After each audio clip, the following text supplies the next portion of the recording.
Bismillahirrahmanirrahim. I need to pick this up then.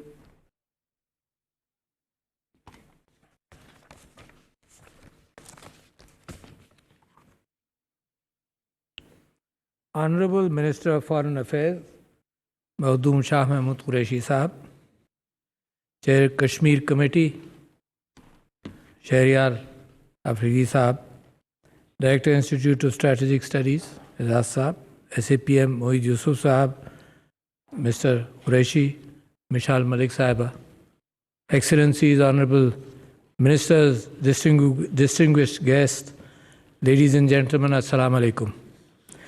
It is an honor for me to welcome you to the Presence House to be part of the special event to mark the Kashmir Solidarity Day. It has been 73 years and you've heard a number of speakers as well as a presentation on what has been happening in Kashmir.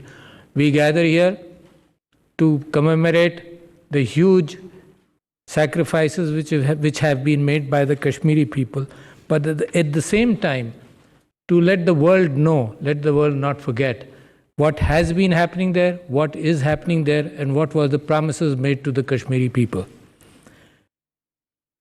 It has been a long struggle, not only since illegal Indian occupation of Jammu and Kashmir, but even before, against the Dogra Raj, which the Kashmiri people have gone through, when their Kashmir was sold for 7.5 million rupees to the Dogra ruler by the British. It's a sore spot which has been there for more than a century, and the people of Kashmir has borne the brunt of rule of brutalities against them, and that sadly continues today. And it's Pakistan's responsibility, along with that, to support, along with the struggle of the Kashmiri people, to support that and support them, and to make the world, remind the world that they should not forget what has been promised to them. And what my Prime Minister, Mr. Imran Khan, spoke in the General Assembly, that it was the United Nations which had promised plebiscite and fairness and justice to the people of Kashmir. So therefore, the responsibility therefore comes to the international community. It is for Pakistan because they are Kashmiri brethren. Sometimes the world believes and thinks, which is not true, that it is a matter of real estate. No, it is a matter of hearts and souls. It is a matter of human bodies. It is a matter of human minds. It is the matter of the women and children. It is the matter of people living under atrocities and under aggression for such a long time. There have been numerous United Nations resolutions in this regard. And in coming here, I wanted to look at some of them. And I made a note that the first resolution was the UN resolution 38, then 39, and then 47, which ensured that there must be a democratic, impartial plebiscite as a right for the people of Kashmir to decide where they want to go.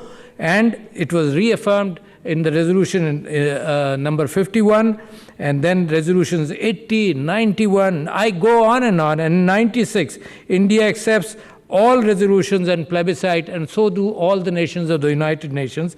Then resolution 98, then 122, reaffirmed the resolutions previously passed, that the Kashmir, and then 123 and 126, that the International Committee of Nations reaffirmed their promise to the Kashmiri people.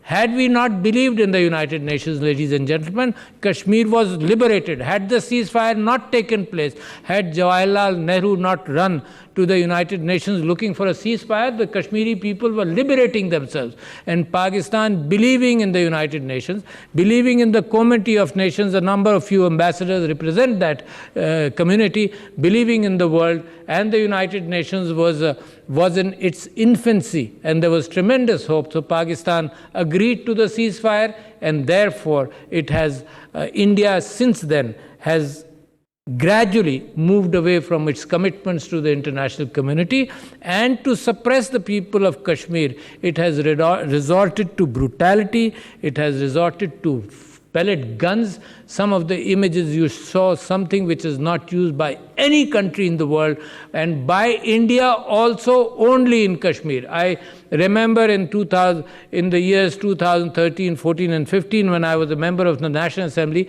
I had challenged India that It will never, I had made a claim that it will never use that in any other region except in Kashmir, because it knows that the Kashmiris are not with them.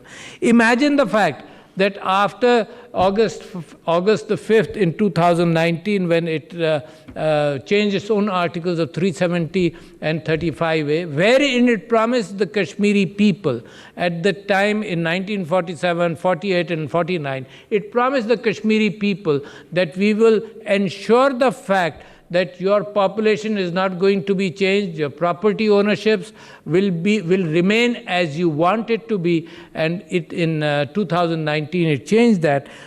What has happened since then?